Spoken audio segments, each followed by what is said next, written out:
warahmatullahi wabarakatuh. Waalaikumsalam warahmatullahi wabarakatuh. Selamat sore anak-anak. Sore Bu. Bagaimana, masih semangat atau sudah lemas? Ngantuk. Ya. Nah, berhubung waktunya kita tinggal sedikit, jadi kita langsung persingkat saja ya pelajaran pada sore hari ini biar cepat pulang. Oke. Hari ini kita akan belajar tentang karya fiksi. Nah, apa saja yang akan kita pelajari pada sore hari ini? Ada pengertiannya, unsur-unsur intrinsik, dan contoh karya fiksi.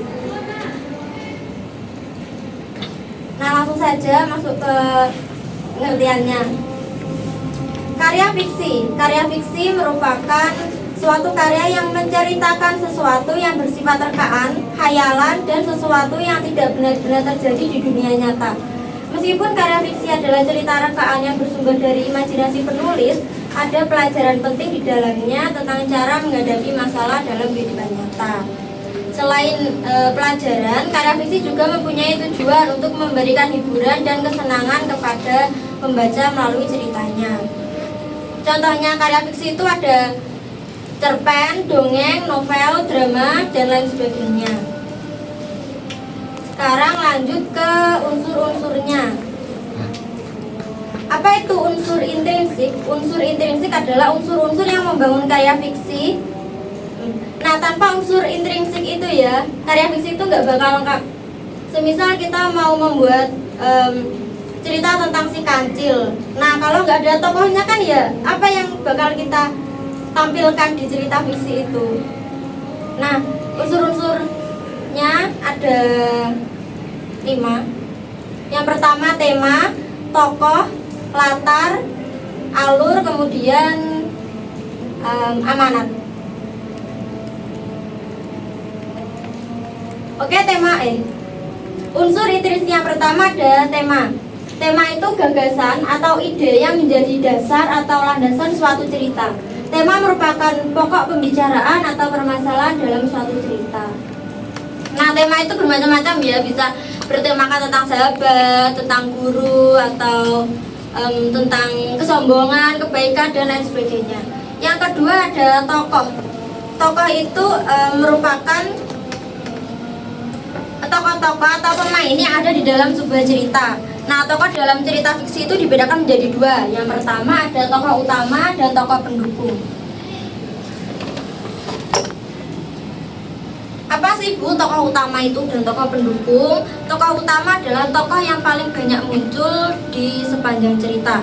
Sedangkan tokoh pendukung itu tokoh yang membantu tokoh utama dalam cerita.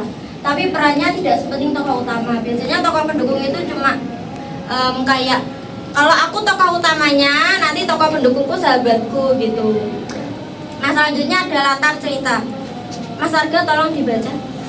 Latar cerita yaitu tempat, waktu, dan suasana ketika sebuah peristiwa terjadi.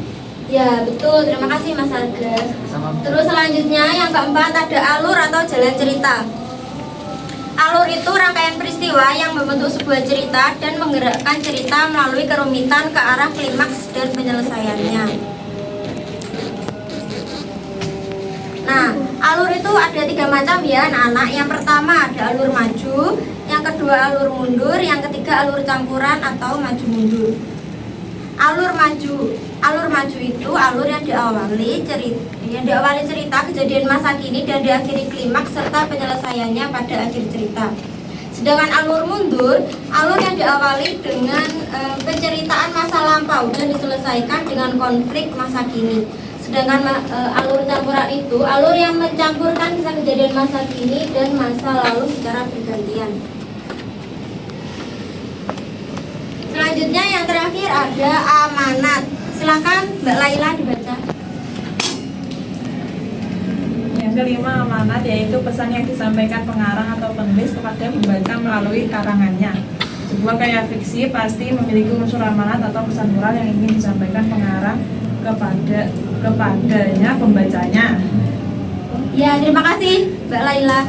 Nah, amanat ini tuh biasanya tuh tersirat ya anak-anak. Jadi nggak langsung dituliskan di dalam cerita. Nah biasanya kita cuma membaca, terus nanti kita bisa menyimpulkan apa sih pesan yang akan disampaikan pengarang kepada pembacanya. Nah selanjutnya ada contoh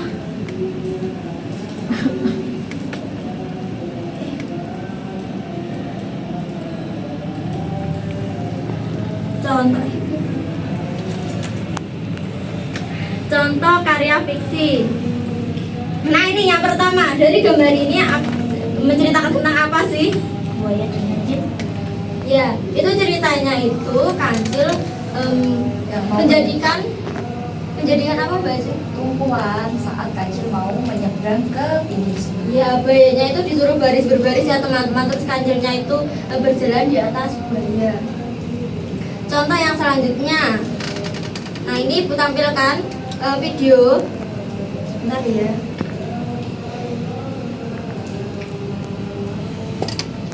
Disimak ya anak-anak.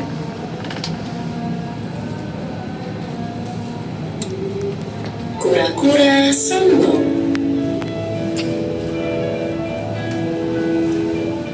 Di sebuah danau hiduplah seekor kura-kura yang senang sekali memandangi langit luas. Ia membayangkan dirinya dapat berada di atas sana.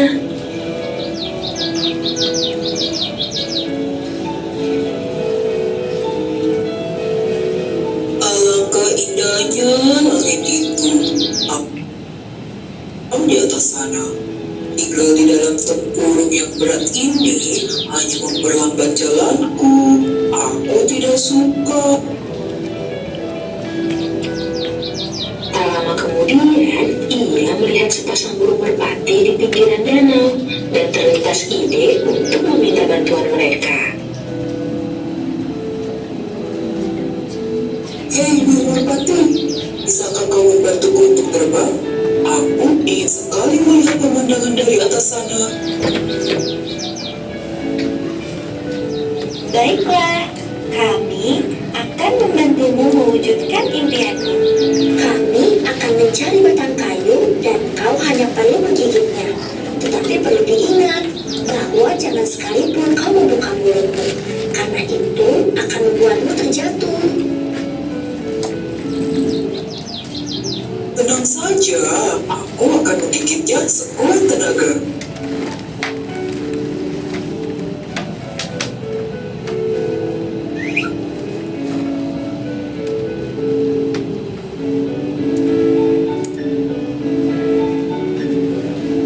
Setelah menggigit batang kayu, sepasang burung merpati itu pun memegang kayu di masing-masing ujungnya, lalu mulai mengepakkan sayapnya. Perlahan-lahan mereka terbang ke langit dan kura-kura sangat gembira.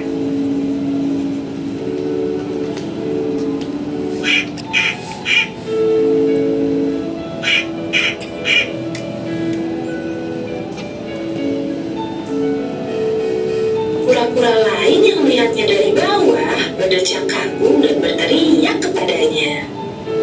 Wah, hebat sekali kau dapat terbang di atas sana, kura-kura. Kura-kura yang sudah merasa hebat itu pun berniat membalas pujian tersebut dengan sombong. Tentu saja. Kura-kura lupa dengan pesan burung merpati. Ketika ia membuka mulutnya, gigitannya terlepas. Alhasil, kura-kura pun terjatuh ke tanah. Tidak.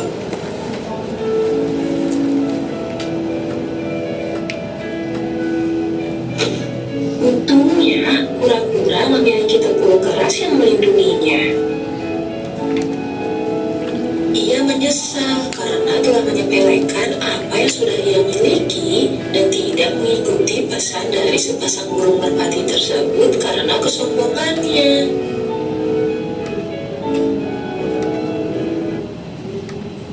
Nah, cerita tadi menceritakan tentang siapa sih anak-anak? Kura-kura. Ya, jadi tokoh utamanya Kura-kura. ya baik. Nah, siapa yang mau menceritakan secara singkat cerita di atas? cerita video tersebut? Siapa? Silakan angkat tangan. Saya Bu. Oh iya, baik, silakan Mbak Dina. Jadi kita tidak boleh maju ke sini.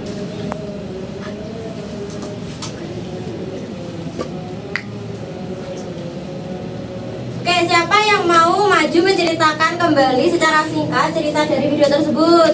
Saya Bu, Ya, boleh maju, silakan maju, Mbak Ajeng.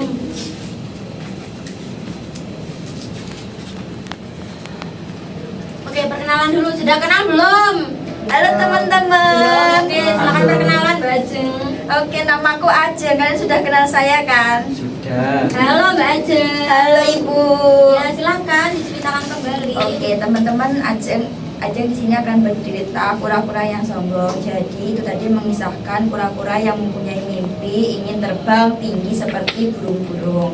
Kemudian ia melihat burung merpati maksudnya ya. Nah, dia tuh meminta dia itu yang dimaksud di sini adalah si kura-kura itu meminta tolong si burung kepada burung merpati untuk membantunya terbang. Akhirnya si burung merpati itu mensetujuinya. Tapi burung merpati itu berpesan, ketika nanti aku membawamu terbang, kamu jangan sesekali untuk melepaskan gigitan di mulutmu. Jadi untuk mengangkat si burung kura-kura itu tadi kan kita melihat itu apa? Kayu itu kan teman-teman. Nah, tapi sesampainya di atas, kura-kura itu sudah merasa sombong dan akhirnya dia melupakan pesan dari burung merpati dengan cara si burung merpati itu tadi si kura-kura itu tadi membuka mulutnya, dan akhirnya si kura-kura itu tadi jatuh ke bawah, tapi alhamdulillah masih selamat karena tempurungnya keras. Karena ulahnya itu si kura-kura menyesal. Ya, gimana? Benar apa tidak ceritanya teman-teman? Adik-adik, anak-anak. Benar. Ya, terima kasih ya Mbak Ajeng. Sama-sama Ibu. Oke, baik. Berhubung waktunya sudah mau habis, kita kuis sebentar ya.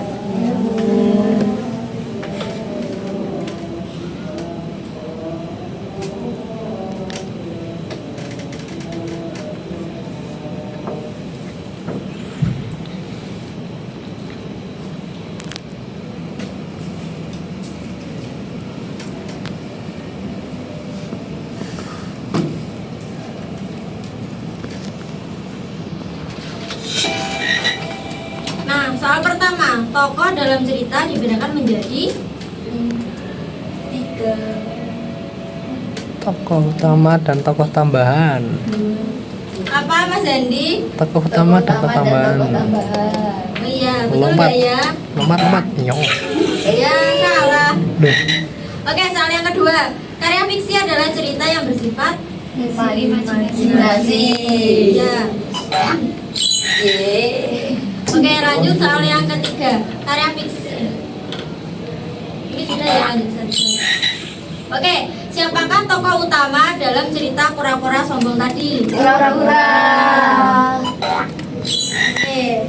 20.000. Nah, berhubung Ibu sudah dengar bel pulang berbunyi, jadi kita akhiri pelajaran pada sore hari ini. Jangan lupa minggu depan bawa buku tulis sama pensil ya buat mencatat, soalnya minggu depan kita akan mengidentifikasi karya fiksi. Oke, pelajaran pada sore hari ini Ibu akhiri ya. Sekian, kurang lebihnya Ibu minta maaf. Wassalamualaikum warahmatullahi wabarakatuh. Waalaikumsalam warahmatullahi wabarakatuh.